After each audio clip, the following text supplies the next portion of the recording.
Today we are going to be looking at total and comparison story problems, and that is going to be page 34 in our interactive notebook. And then the two pages that we have in here, our title page with story problems is going to go on the left, and then our second page over here on the right. So go ahead and pause the video if you need to take a minute to get that added in. So while yes, there is a certain idea that some story problems you just need to look at and there might not be one perfect way of solving it, there are also story problems that there definitely are certain ways and structures that we can use to solve them. And so two of those we're going to look at today. Okay, one of those situations is a total story problem. Now, I'm putting this as type 1, but it's not like an official type 1. I'm just putting it as a type 1 because it's the first one we're doing today, okay? So we know that we are going to be working with a total story problem when we read things like the word total. Okay, all together.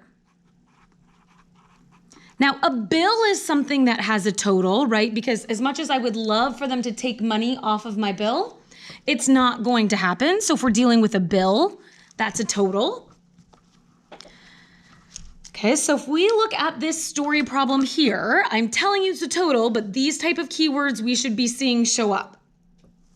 So a local graphic designer charges $25 for creating a t-shirt design and $12.75 for each shirt printed.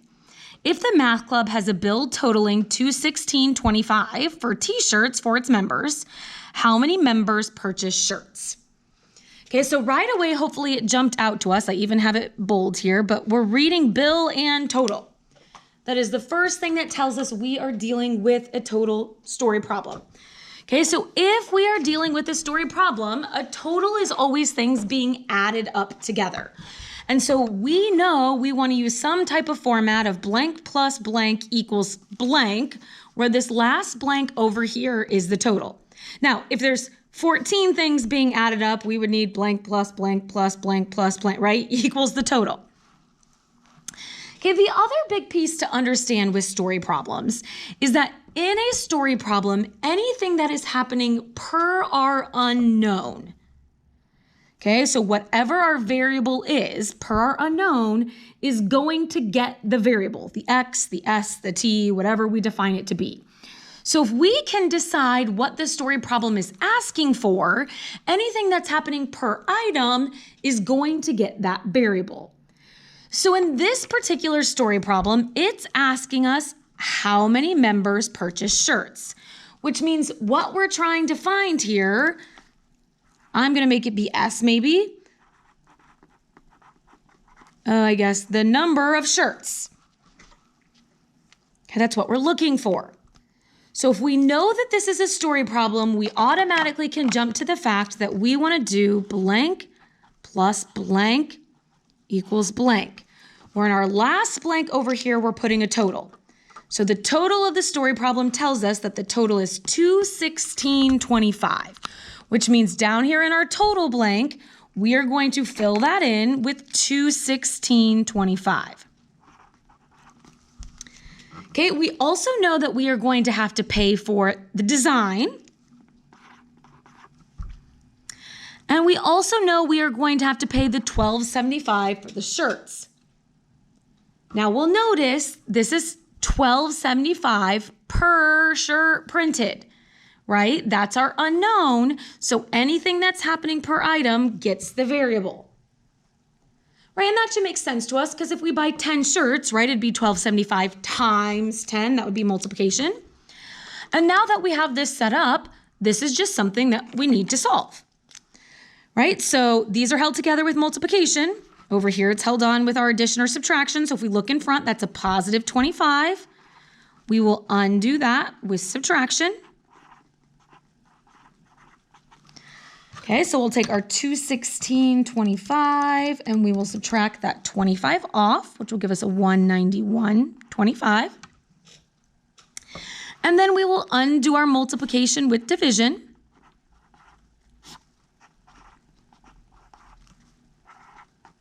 Okay, so we'll divide by that $12.75. And our final answer here is S equals 15. Now, Yes, this is a story problem, so we don't necessarily care what S equals. Our final number is 15, but we also have to assign that with what we labeled it to be. Okay, so there was 15 members who ordered shirts.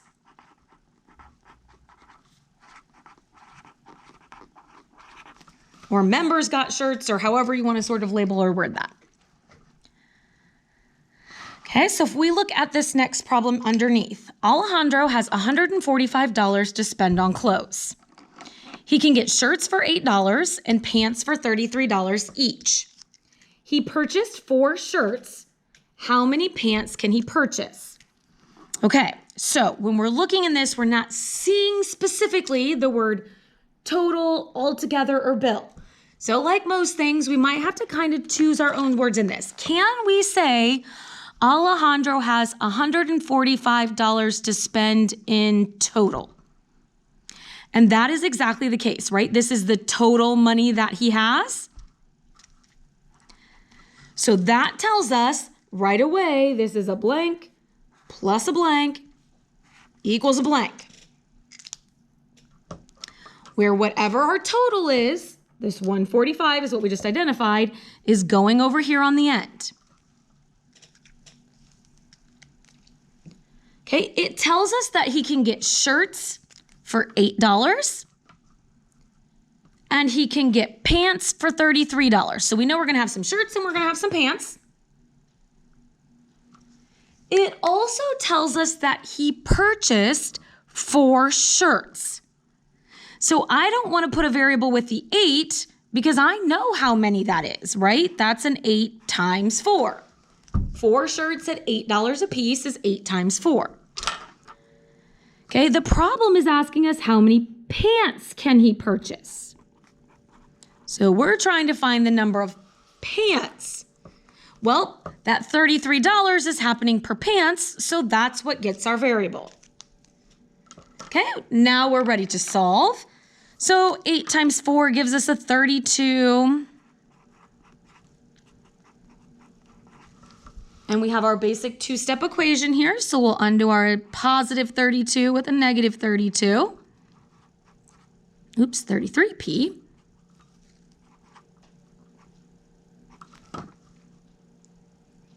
And then we will undo our multiplication with division. Let's see. Okay, so this gives us 3.42 blah, blah, blah, blah, blah. Looks like it's 42 repeating. Okay, but we can't purchase 3.42 pants. Now, if we just say straightforward rounding rules, that might not give us the right answer either. We actually need to consider what this means, right? He can purchase 3.42 pants with the total amount of money that he spends. So if we bought a 4th pair of pants, that would be too much money. Okay, so the only thing that he can do is he can purchase 3 pairs of pants. Otherwise, he goes over budget. Now, the other type of problems that we're going to look at today are comparison story problems. Okay, and all of these are based on the fact that we will have 2 situations, and we're trying to compare those 2 situations. Okay, so you want to take karate or taekwondo. For karate, you have to pay a $100 enrollment fee, and then you're going to pay $40 per class. For taekwondo, you have to pay a $50 enrollment fee, and then you're going to pay $55 per class. Right? So obviously, when we're looking at this, there's going to be something to be said that this costs more initially for the enrollment fee. Okay, but taekwondo costs more per the class.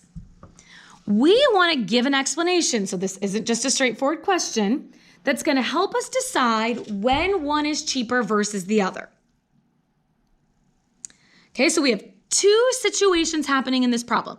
We have a situation where we might choose taekwondo and we might choose karate. Okay, so it's telling us if we have a comparison, we want to set those 2 equal to each other. We want to set the option of taking taekwondo, TKD is what I'm calling, or karate. I'll call KT, whatever. Okay, so all my taekwondo stuff is going to go over here on the left. All my karate stuff is going to go over here on the right. Okay, so if we start going through the story problem, for karate, you have to pay a $100 enrollment fee. So we have $100. And, right, we talked about this when we did our word problems, that and is telling us to add another $40 per class. For our Taekwondo class, we have to pay a $50 enrollment fee and $55 per class. You could also think about this as this is the total we have to pay, and total tells us to add. Now we still have to deal with our variable, and this doesn't just straightforward say, find something for us to define. Instead, we have to decide when it's going to be cheaper. So what is affecting how much we're paying for each of these? Well, what's affecting that is how many classes we attend. Okay, so the number of classes affects the cost. So anything that's happening per class is going to get the variable. So the $40 was happening per class, and the $55 was happening per class. Now we have something that we can solve. We just have variables on both sides. So I'm going to get my variables together. They're on opposite sides, so I need to use the opposite sign.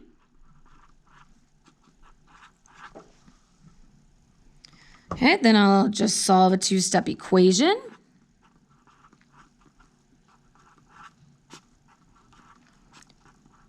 Okay, and so we will get a repeating decimal, I believe here. Okay, so we are going to get 3.3 repeating, or 3 1/3.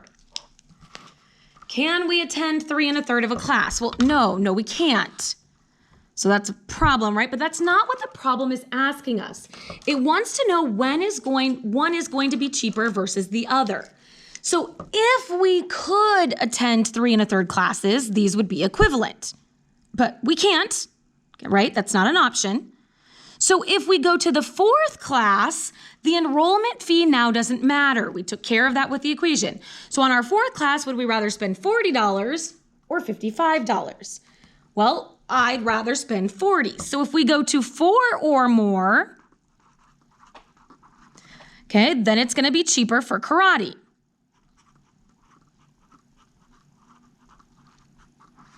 If we're going to go to 3 or less, then we would want to pick Taekwondo.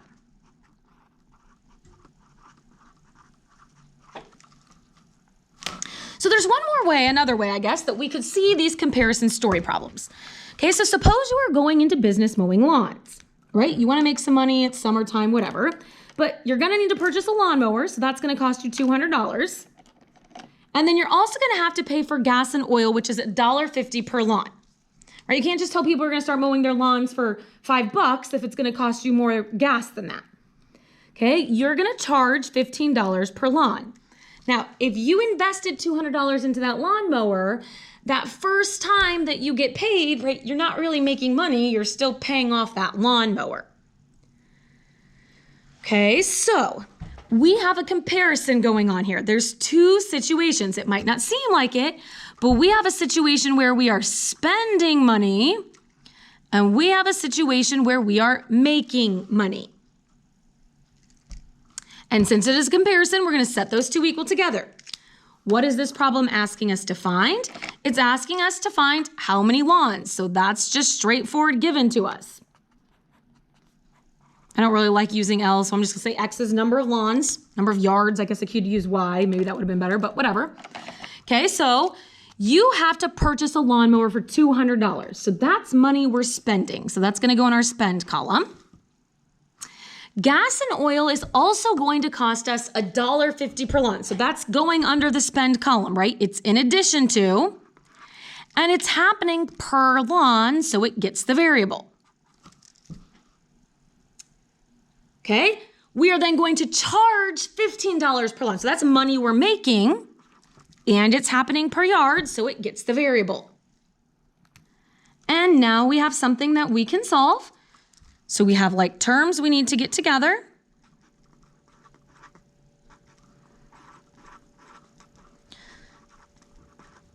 And then we will undo multiplication with division.